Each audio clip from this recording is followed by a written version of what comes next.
Welcome. Loveline with Adam Carolla and Dr. Drew. Would you sleep with sick women? I may be pregnant, but I am still a man. Spank the unruly ones.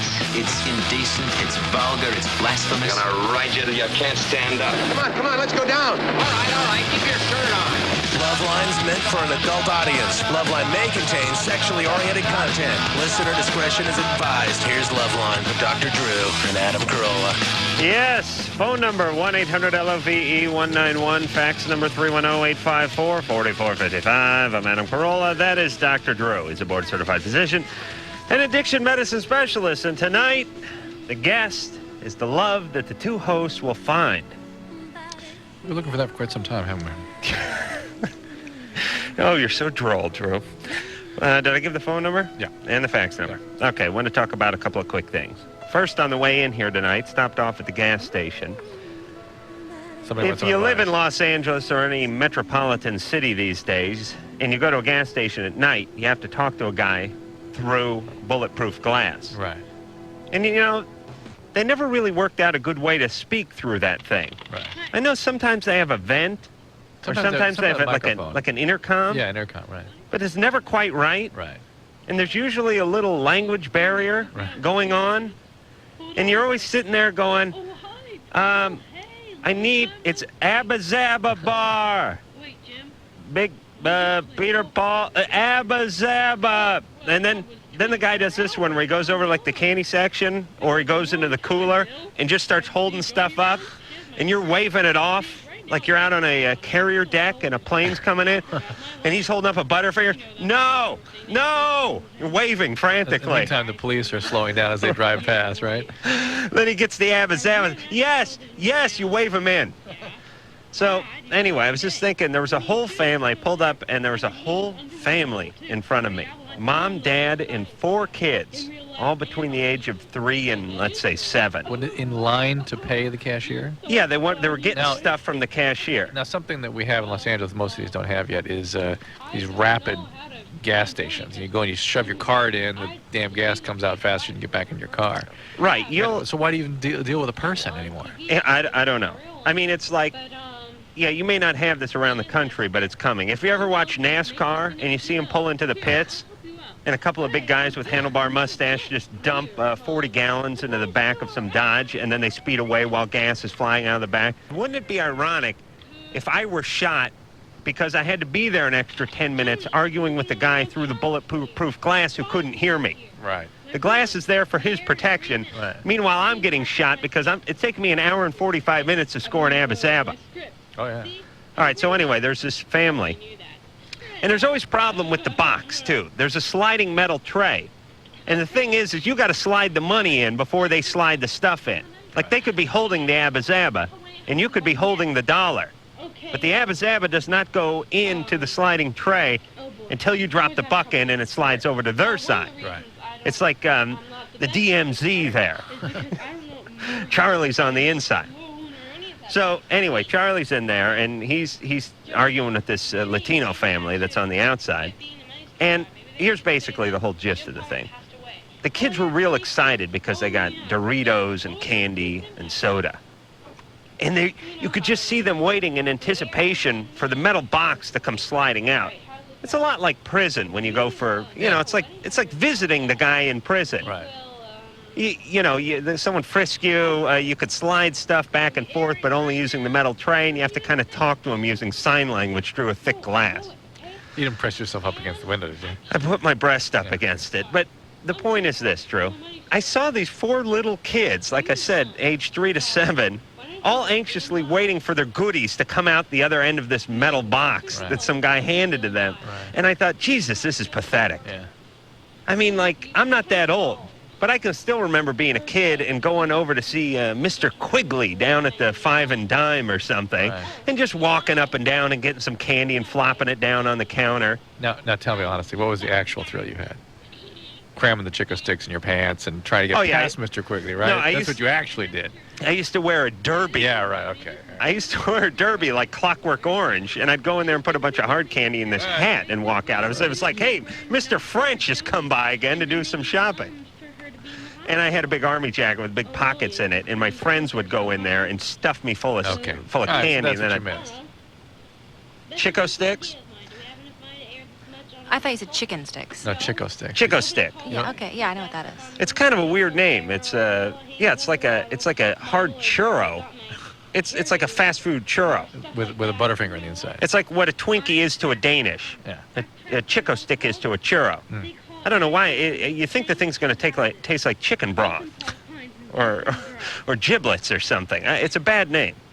But the point is, Ann, don't you agree that it's pathetic that all these kids had to sit outside this metal box and wait for their goodies to get pushed out? And then, like, there's a little confusion with the money, and only one sack of Doritos got pushed out. The guy had to wait till more money came in until the other Pepsi got pushed out through the box. And it was like, oh, these poor kids just sitting, looking through the bulletproof glass. Once they're in the back seat munching on it, they've forgotten all about that. They're just happy. Ann seems kind of empowered tonight, doesn't she? Yeah, I'll tell you why Ann is empowered tonight. She's not afraid to sit on the mic. Poor Drew, he got the ball rolling. Drew suggested last night, since I'll be gone for a couple of days coming up in about a week or so. Here we go. All right. Oh, one more thing I want to talk about. Got a parking ticket today out front of my own house. Yes. Initiated by, guess who? The evil neighbor? Yeah. Could be. Yeah. Could be. It crossed my mind. I don't think so, though. What would the police be doing up there? I told you I came home the other night after the show at almost 1 a.m. and saw a parking enforcement vermin coming down the hill. But down the boulevard part, not way up your... I don't know how far up the hill they were coming from, Drew. I have no way of telling that. I guess I could follow the trail of scum or rat feces and see how far up the hill it went. Oh, it is just a sad, sad state that a man cannot park in front of his own house without getting an effing ticket.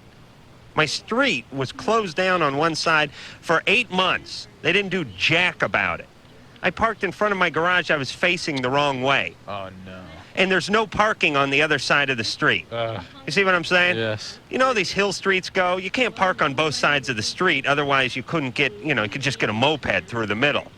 So if you come up one direction and there's no parking on that side of the street, That's the way you're going to park. then either you park that direction or you figure out a way to turn around, which is about an 18-point turn because it's a real tight, winding hillside street, and it's a little dangerous, actually. So I park on the driveway part in front of my garage. Ticket. There's no shame. And here's what I'm getting to, Drew. What the hell's going on out there? I can hear people running down the hall. The powers that be know this is an infinite source of money. Right. Screw the guy who's got the job. He's got a job. He's got a car. It's L.A. We've been working on a subway for the last 14 years. We got rid of the red car many years ago. There's no way anyone's getting around without a car. This is a bottomless pit. Right. There's nothing but money. Yeah. They have to drive, right? Yes. So let's screw them. Let's just bend them over and sodomize them. We'll get money any which way we can. It'll be, speeding tickets are $120. We'll pass a new rule that says if you're going to go to traffic school, you have to pay your fine and pay the court and pay the traffic school if you want to go to traffic school. This is a relatively new thing. And it used to be you could go every year. We'll make it every year and a half. And it's just we'll lower the blood alcohol level too. We'll just pinch on these people. We'll raise the parking ticket fines. We'll raise registrations. Let's just stick it to the people that have some money. In this city, just to survive, you have to have a car. So it's also the people without money getting killed. Right, and there are people out there. They wonder why people don't have insurance when they drive. Oh, not for me anymore. But hey, it used to be $35 for me after taxes was a day's work. I mean, I was getting $6 an hour. Do the math. Oh, in front of your own castle, the royal chariot. You better put your name on it or something. Oh, screw them. And listen, people say you shouldn't bag on parking enforcement people. They're just doing their job. Why did we prosecute Nazi war criminals then? Huh? Why? Why did we do it, Drew? Well, they're just doing what Hitler... Hitler just told them to round up the Jews. That was all. They're just following orders. They're in the military, after all. And some of them were excused for that reason. It was the ones that seemed to be Oh. overly involved in All it. right, I want to prosecute all Nazi parking enforcement personnel. You don't have to take this job. You're not recruited. There's no law that says you have to do it. You know why you become a parking enforcement personnel person? Because you're pathetic. Okay. Because you're going, it's $13 an hour, Our friends and I'm call- taking the easy way Our out. friends in the LAPD should be stopping by any minute. I don't have- rattling their, all right. I handcuffs. don't have a problem with them. It's those pussies in the parking enforcement. I thought it was the pussies in the Vice Squad. And it's in Vice Squad too. There's another worthless thing that should be gotten rid of. And I don't actually, I split the blame between the parking enforcement people and the powers that be. I don't know if it's the mayor or the city council or whoever it is that adds a whole new fleet of parking enforcement cars every year.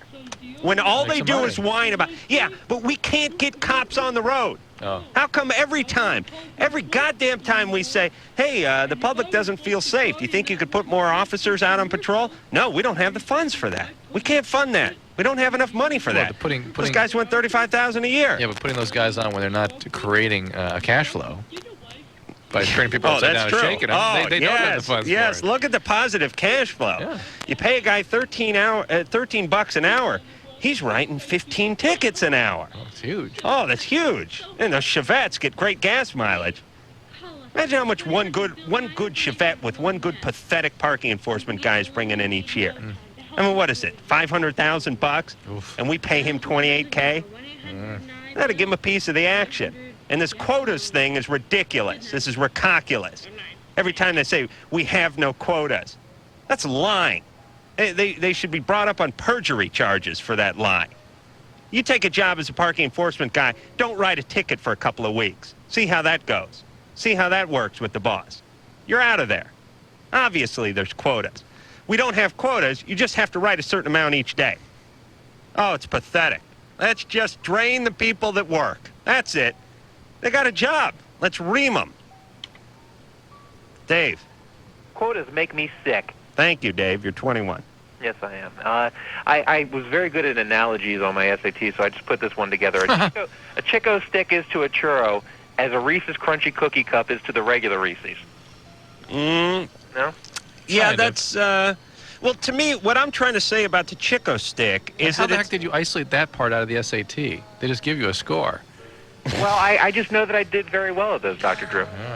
I can't question where the knowledge comes from. Because I always wondered if I did well on those, and I could never tell if my thinking was what their thinking was. I never took And the the analogies SAT. made sense to me, but I'm not sure that that's what they wanted. Anyway, Also, I would like to volunteer my services. I'm a very cheap host if you need a fill-in guy, if Chris Hardwick isn't available. Well, you're pretty articulate, Dave. Well, bless your heart. Is that too articulate, you think? No. Oh. Well, Wise ass. And listen, I don't think it's a paying gig, by the way. well, Is it, Drew? I'm in college, and I'm just, I'm trying to make ends meet. I do it for free. all right, what's going on? Okay. Even though I do it for free, I'm still kind of new to the sex game, and therein lies the question.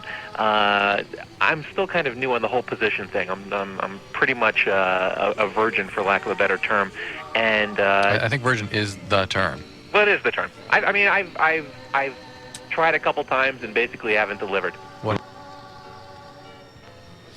Wheelbarrow's out. Very difficult. Very advanced. Yeah, I hear. I myself won't even try the wheelbarrow.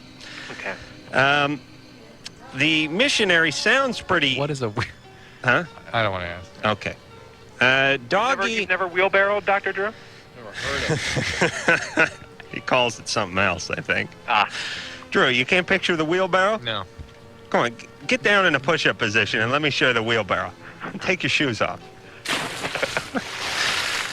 All right, doggy is easier than people think, but a little kinky for first time out of the chute. Here's what I'm going for. Can be painful to women. Can be painful to women, especially if your beer can's real cold. Here's what I'm thinking. Oh, please. Her get on top of you. That's very easy. Except She for, takes control of the but for situation. women, that's Well, sometimes not what they Not were necessarily. comfortable doing. Yeah, but no, I think women do like that because they can sort of... Oh, boy, Lisa's got a puss on. Yeah, let's hear it. Come on, get on the mic. here, Something's Lisa. going on with Lisa. I think some women really feel uncomfortable when they're put in that position. Well, like if a crane lowers them onto your penis and there's a guy with a flashlight going, good right there, Bernie. Yes, but if you sort of slide into it, it lets the woman set the pace. And sometimes you got to realize an erect penis can be painful. We need a woman's point of view. God has an knows opinion I about know. this. Lisa, no, she's No, pushing Lisa, the mic okay. away. Someone's going to get hurt with the mic. All right, here's the point. Drew, would you stop paying attention to what's over there for a second? It's the only female we have contact with here. Is it? I got enough estrogen for the both of us. Yeah. Drew, I just think would you? I know you're a doctor and only half a man, half doctor, but please listen to me. I'm listening. Just relax. All right. This is a life we're talking about, Dr. Drew. Yeah. Thanks, Dave. Not quite. Okay. When a man gets on top of a woman in the missionary position, the standard sex position, oftentimes women are a little bit frightened because the man is thrusting at them. And the erect penis can be painful, especially if it pops out and hits in the wrong place or pushes too deep or there's not lubrication or what have you. A woman can get on top, a woman can set her own pace, Right. and a woman can actually sort of self-stimulate her. No, I understand. A little bit better from that position. I am not criticizing the choice as a reasonable way to do things. I'm just saying that women have an expectation, and the receptivity issue is somewhat different. They feel aggressive. True, and aren't you the initial- same guy who says women should stand up for their rights and I would assert themselves? Adam, I would encourage what you're advocating, but you're looking for what's most comfortable for somebody first time out. I'm trying So to it needs get to be Dave laid. psychological. Well, all right. I'm looking, Yeah, and I won't as soon as we hang up, Dave. Am It's I not right gonna- in that? Well, Yeah. I think most women lose their virginity missionary style. Yes. But is that? I mean, you're not thinking about stimulating yourself and having an orgasm your first time. It's just basically get in there and let's. All right, but Dave, Yes. sorry, Ann, Dave is 21 years old. Dave is the one that needs to help. Chances are he's going to get hooked up with a 19, 20, 21-year-old woman who's had a Right. boyfriend or two, and Dave is the one who's worried about his own performance. Well, And you I'm didn't say saying, that, though. You're editorializing. That's fine. You're right. I'm not. Dave called because Yeah, but he said for both. He said what would make it easiest for both beginners. So. All right, but he's calling. I know. And I don't think he has anyone in mind. Do you, Dave? Well, I'll say this. I think that I have a lot of I'm very self-conscious when the situation presents itself. And You're anxious, and anxious is going to work against you. Yeah. I mean, I'm obviously thinking about pleasing her and wanting to make her enjoy it as much as me, but I'm putting a lot of pressure on myself, nonetheless. Right. And when they get on top, all right, so if you get with a woman who has a little bit of experience and you lie down and you're able to achieve an erection, then you're done practically. I mean, you're in like Flint. She can get on top, she can do her thing, and then as you loosen up, you can become more involved in it. And then And also, I think a lot of men like to watch a woman on top because you can really look at her and see her moving and her facial expressions, right. Yeah. and that might keep him even more erect. Ooh, Ann is really... All right, shut Ann's mic off, would you? Yeah, I Answer your take mic? back everything I said about Ann coming on this show. Everything. No, Ann is Ann's very good. It reminds me of that episode of The Partridge Family when Shirley said she couldn't sing because she was tone deaf, but they coaxed her into the garage.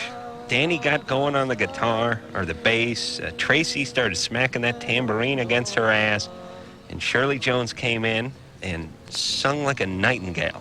That's what basically Ann is doing. It's called the dramatic irony. Thank you, Drew. Hi, this is Harry Connick Jr., and welcome back to Loveline.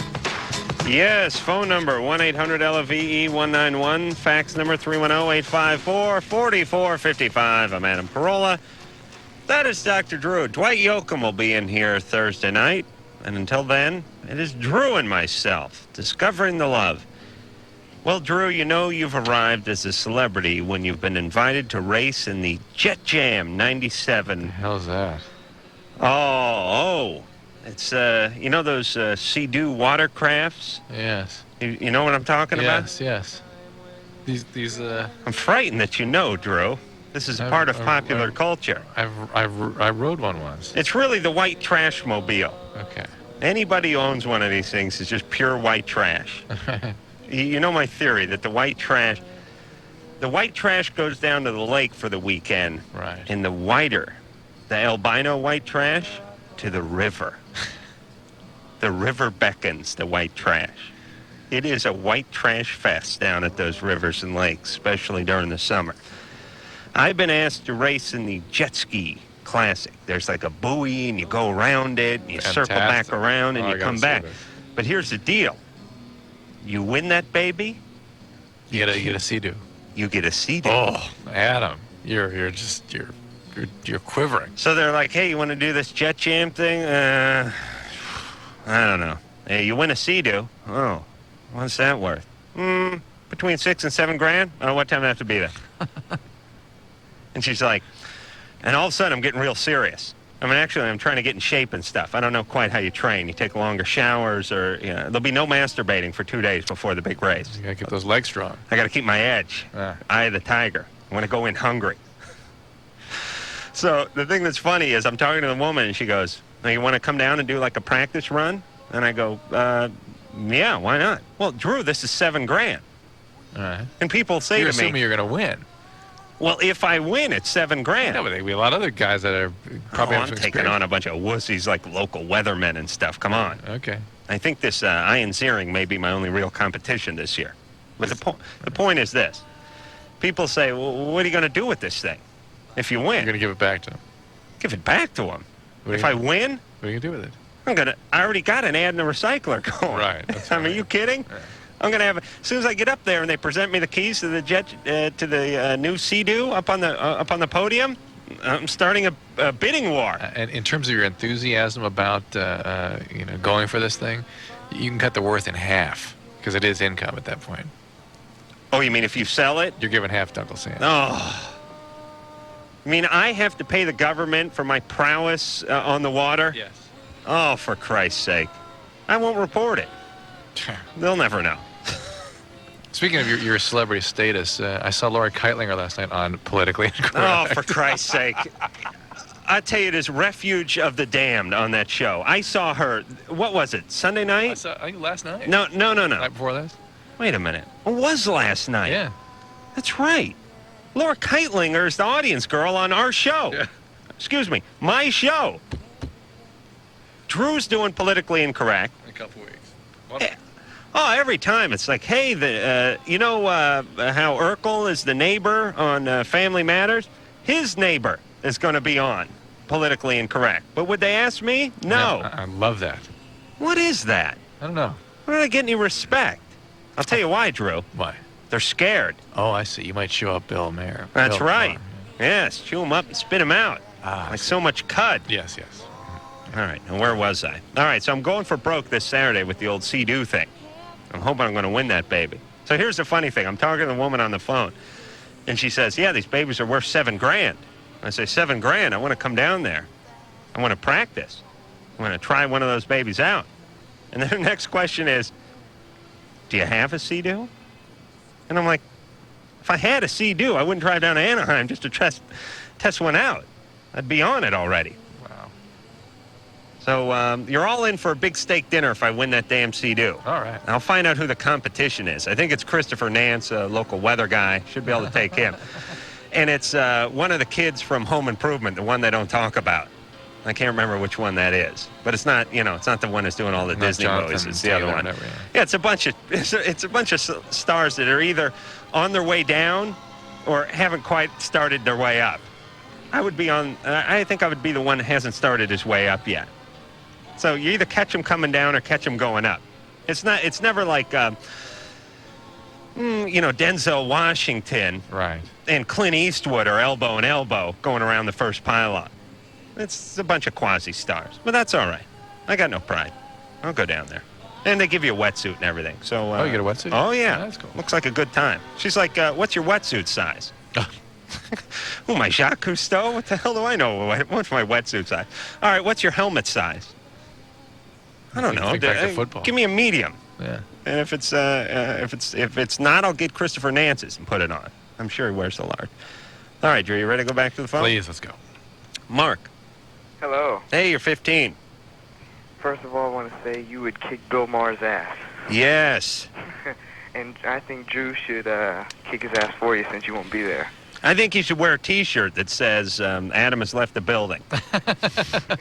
Hey, Drew, seriously, if I make you a T-shirt that has my name... Nope.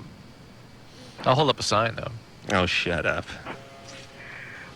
Before I get to my problem, I want to say that I called about a month ago about a bad temper, and Drew, you gave me some advice, and you really helped me out. Oh, good. I've been controlling it, and my mom's even saw a change in. Oh, great. She wants to thank you too. Oh, good. She's asleep, so. But I got this friend, and he's into this vampirism, and he's trying to get me into it, and I told him no like a million times, and he said that he's going to get his friends on me, and his friends are like these weird vampire guys. What do you mean on you? What does that mean? They're going to try to convince you to get involved with them? Yeah, he met up with them on the internet. He sort of like just ran into him accidentally, and they just told him about this stuff. If you were fortunate enough to already not be intrigued by all this, consider yourself lucky and more healthy than they, and leave them alone. They don't need to force you into their little peer nonsense. How heavily are they into this whole vampire thing? They drink the blood of animals and themselves, and trying to drink my blood too. They sleep in coffins or anything? I don't know that much if they do that, but I know they drink blood, and they paint their face, and when he comes to school, his face is like all black, and he wears these capes and stuff. But I've known him for like 2 years. Are you sure he's not into magic? You could be confused. No, he wears fangs and stuff, and tells everybody he's a vampire. Oh, that's healthy. Yeah. And you want to know where to hang out with him or not? Why is he your friend? Well, yeah, I don't want to lose his friendship. Why is he your friend? You don't want to lose the Count's friendship? I mean, if he's into stuff that's so... You're hanging out with Bela Lugosi, for Christ's sake. What do you care if you lose the Count's friendship? He's into these obscure things, and there's something not right about him. I mean, what kind of friendship is there? Yeah, you got a point, but I'm also scared for my safety. And, I mean... What, if you don't go along with these guys? Yeah. Oh, come on. Well, so get... What do you mean? You hear about this stuff every once in a while, Drew. What? That's some kind of weird cult-following teenager thing. Is there a river anywhere near where you live? No. Okay. Oh, then you're safe. But, always something happens by the river. I went down to the river. But still, the more time you spend around these people, I don't care whether you think you're on their good side or not, the more likely you are to get in trouble, of one sort or another. I mean, this would attract people who are typically rather disturbed. And, I mean, I heard on the news about this guy he just cracked, and he just went over and just, like, killed these 2 people. And the guy, my friend, he has ADHD. Yeah. And sometimes he, like, doesn't take his medicine. He's on Ritalin, like 20 milligrams or something. And he don't take it, and he sort of, like, flips out during class and stuff. And I don't want to... All right, Mark, stop hanging around with the biggest losers in your school. Could you please? Can you start hanging out with the mummy crowd?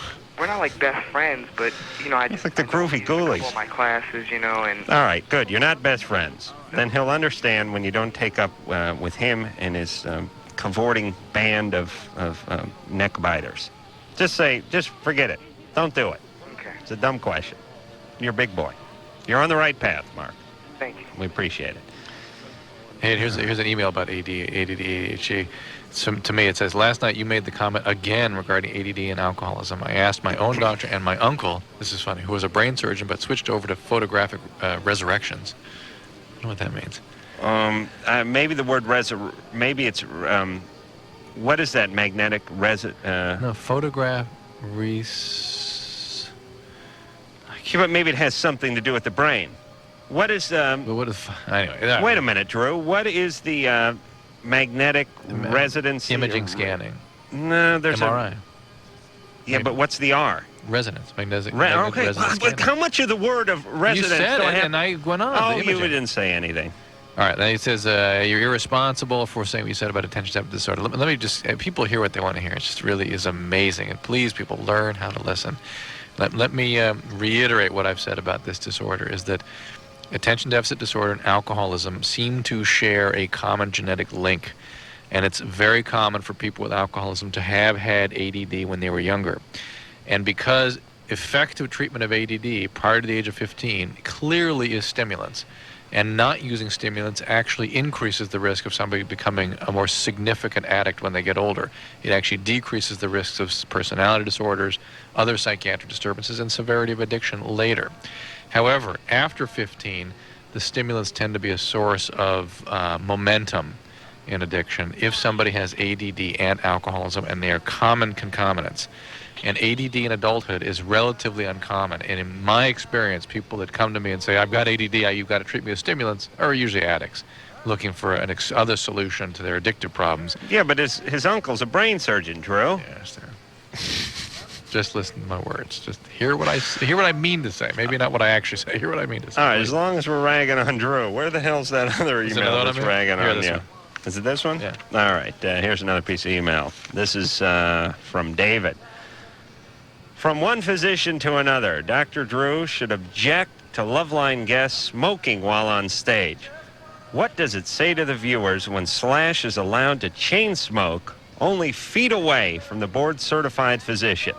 I guess they're referring to the TV show when Slash was on. Please forward this message to Dr. Drew. He's missing out on sending an important health-related message. Let me address that. Dear A-hole. Take a note, Drew, please. I got it. Dearest, scratch it. Dearest A-hole. Slash does so many drugs that smoking is actually good for Slash. There's something in his mouth that's not causing him to get high. Come on. Don't you think at this point in Slash's career, smoking is actually a plus?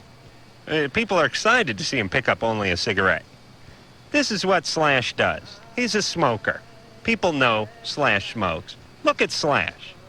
What kind of role model is Slash? He let a lit butt fall in his motorcycle boot, caught a sock on fire.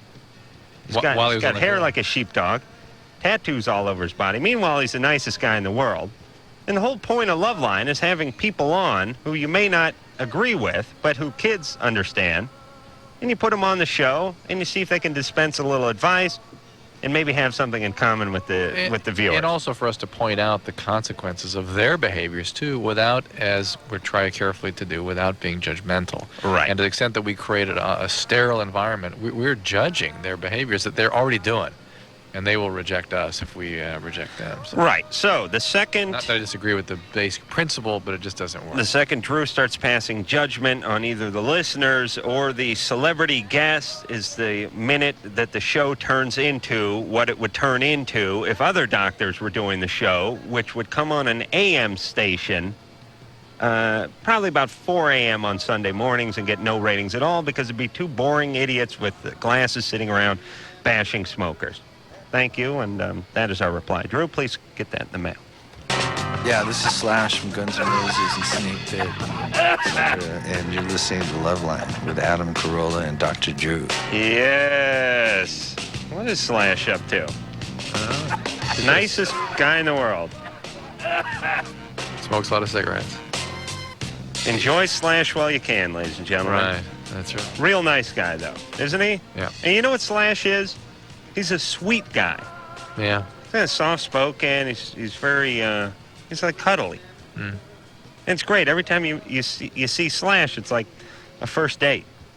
Because he never remembers where he saw you last. Well, he's a busy man. All right, Drew and I are just sitting here trying to figure out my wetsuit size. Danielle. Danielle. Danielle. Danielle. Yeah, I had a question regarding periods and stuff like that. Yeah. I have really irregular periods myself. Have you had that your whole life? I mean, yeah, since you started menstruating? Okay. Are you on any medications? No. Any medical problems? No, not that I know of. Are they ever regular? Very rarely. Are they painful? No. Okay. Now, I had two questions regarding this. The first one being, does that make me less fertile? Probably not. Probably I mean, not. you need to be sure exactly what's causing it, but it's exceedingly common for women to have irregular periods, and probably the most common reason would be just sort of an inaccuracy in your system. The hypothalamus, the pituitary, which really controls the function of the cycle, it's just kind of not quite accurate, just off a little bit. It doesn't mean anything. That's just you. It's just not a perfect system. Now, Danielle's a girl where the rhythm method wouldn't be effective, right? Right. Because it's it's all over the place. Her period is like when they draw the numbers for the lotto. It's just a bunch of big hair dryer and a bunch of ping pong balls flying around. And you never know which one's coming out and when. Yeah, and I also had a second question. Now, I know that the birth control pill, if taken regularly, does regulate your period. Yep. But I have also heard that taking the birth control pill regularly, especially in the teenage years, I'm 17, it increases your chance for ovarian cancer by something like 60%. Where did you hear that? Actually, I heard it from a very reputable source. Where? Check your sources. See where it was published. Well, I don't She know. didn't read it anywhere. No. Her friend Tammy, who's the head cheerleader and therefore knows more about Hey, birth hey. control. Where'd you hear it from? My friend actually went to see a gynecologist for the same problem, and that's what he told her. People need to bring a stenographer to the doctor. They really do. Women need to bring a stenographer two places, to the doctor and to the mechanic. Drew, you ever do that? Oh, you don't know anything about cars. Nothing. But I used to be like a mechanic, and my girlfriend would like come home and go, she said that the kerosene was dried up.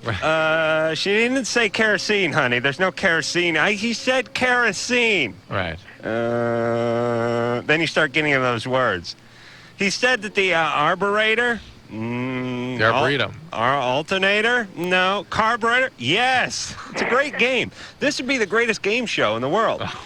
Send your girlfriend to the mechanic game show. Well, it could be the same show. Yeah, mechanic and doctor, and see what people come back with. But even if this is not true, It is not does it true. have any adverse effects? The pill? Yeah. I mean, taking The pill is I know it has side effects. Yeah, but when taken in total, the birth control pill for sexually active women your age has health advantages, not health disadvantages. The risks of pregnancy are substantially greater than the risks of the pill. That the risks of pelvic inflammatory disease are less in women on pill. There are some substantial health benefits to being on the pill. So if you're going to be sexually active, it is a very reasonable alternative. If you have migraine headaches, if you smoke a lot of cigarettes, if you have breast cancer, pelvic organ cancers in your family, yeah, you might want to think harder about using it, and certainly have very careful guidance if you're going to be on that pill, on a pill. But it's a very safe alternative for most women. Crystal. Hello. Hi, you're 17. Yeah. How are you guys tonight? Good. Okay, that's good. My problem is I have a problem with, like, physically abusing myself. Mm-hmm. And I've been doing it for a while, but it hasn't gotten really bad until recently, to where I'll do it, like, in my sleep. I'll wake up with bruises and stuff, and I won't know, it's like I can't control it anymore. Interesting. Do you have multiple bruises all over your body, or just in certain places when you wake up? Just, like on my legs and my arms and stuff. And you think you beat yourself? You hit yourself? Yeah. While you're sleeping? Do you remember that you're dreaming of something? Well, no, I do it sometimes when I'm awake, too, It's just like I'll get so mad at myself or something, and... You punch yourself? Yeah. I would suggest, I know it sounds maybe as overly cautious, but you ought to get a medical evaluation to make sure you're not having spontaneous bruising of some type, and that can be a sign of medical problem. There's also something, it's interesting, you're calling with this kind of awareness that you believe you're punching yourself. There's something called the Gardner-Diamond syndrome, or painful bruise syndrome, where people get spontaneous bruising during the night. Nobody can ever figure out how it happens, and it's rare that somebody... Turns out the gardener's coming in and beating them with a rake. Right. Where'd the name come from, Joe? It's probably some doctor that... Neil Diamond's gardener comes in? No, it wasn't... Okay. All right. But more significantly is this self-mutilation that you're into. And what's that all about? Well, sometimes I'll, like, cut myself or carve things in my body and stuff. But why? What's happening? What happened to you? Know. What happened to you? Oh, gosh. Something happened. Everything. Oh. Sexual abuse, physical abuse? Yeah, both. Mm-hmm. By Dad? Well, physical abuse from Dad, and sexual from my next door neighbor. Neighbor. But, ladies and gentlemen, that is how that works. You physically abuse your child, they become good victims for the neighborhood and are looking for some kind of validation, and are just great victims for the people around. Okay, if I ever have kids, I'm going to go get what's left of the Berlin Wall that they're not using. I'm going to put that thing up. I'm going to put a turret on there, and I'm going to put a sharpshooter around the clock. You wanted to set up a prototype for my family, for my kids? Would yeah. You please? I'll see if I can design a bunker. I'd appreciate you raise that. your family. I would appreciate that. So, how old is your neighbor, or was your neighbor, when this went on? He was about 28, probably. And how old were you when this I one? was 8. And what's happened to him since? Nothing, because I didn't tell anybody for until I was 16, to last year. And the statute of limitations was up. Well, that's lovely. Well, I'm sure he learned his Is lesson. that true? I'm not sure My there. parents didn't believe me. I'm not sure there is a statute on that. How do you know that? I don't think there is a Crystal? statute limitation on that. That's what the SRS said. Okay, so you reported it. You tried to report it. Where's your dad now? Well, my real dad is in California.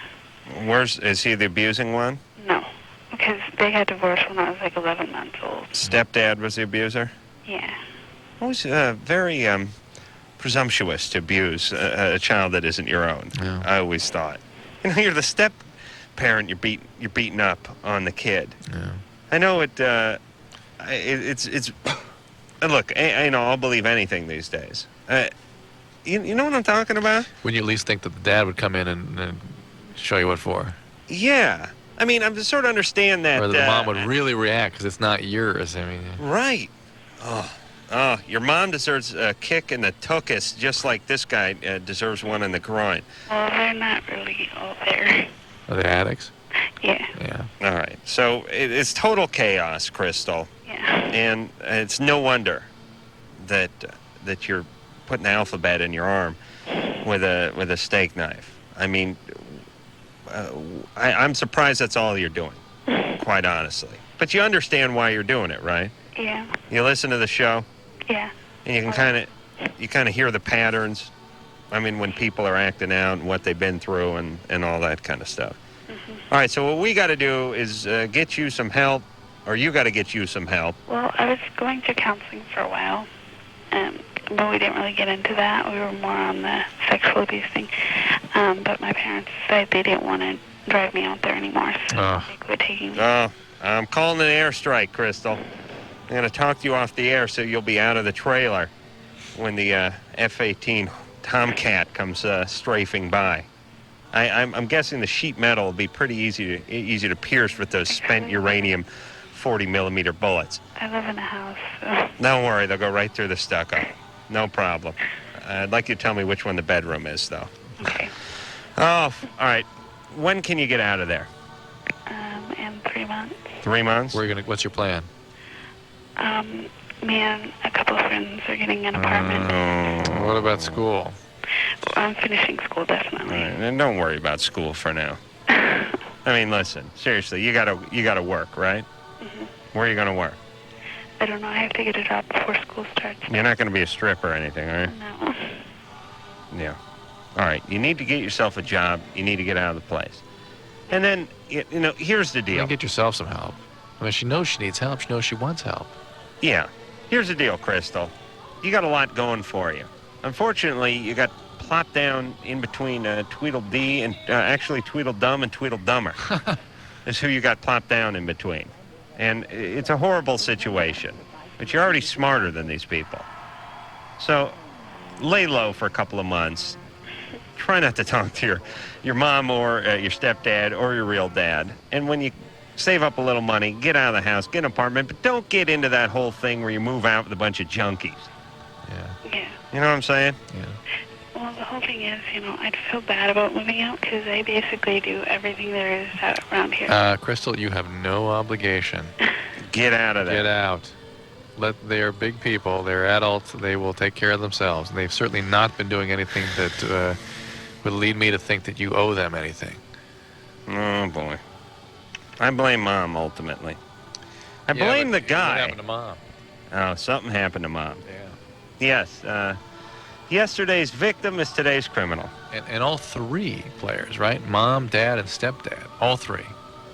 And then they Culpable. moved in like Pedophile Meadows. I mean, Farm. Pedophile Farm was the name of their community. Right. Oh. Then the neighbor decided to come on over and get himself some. Oh, boy. What is that? What is that tendency to say, to see like an 8-year-old and get horny? Oh, and I mean, could there be any sicker impulse in the world? To me, these are people that need to be destroyed, like animals. You know, we use the word destroy when we say animals because it's like the animal's so sick that it's beyond repair.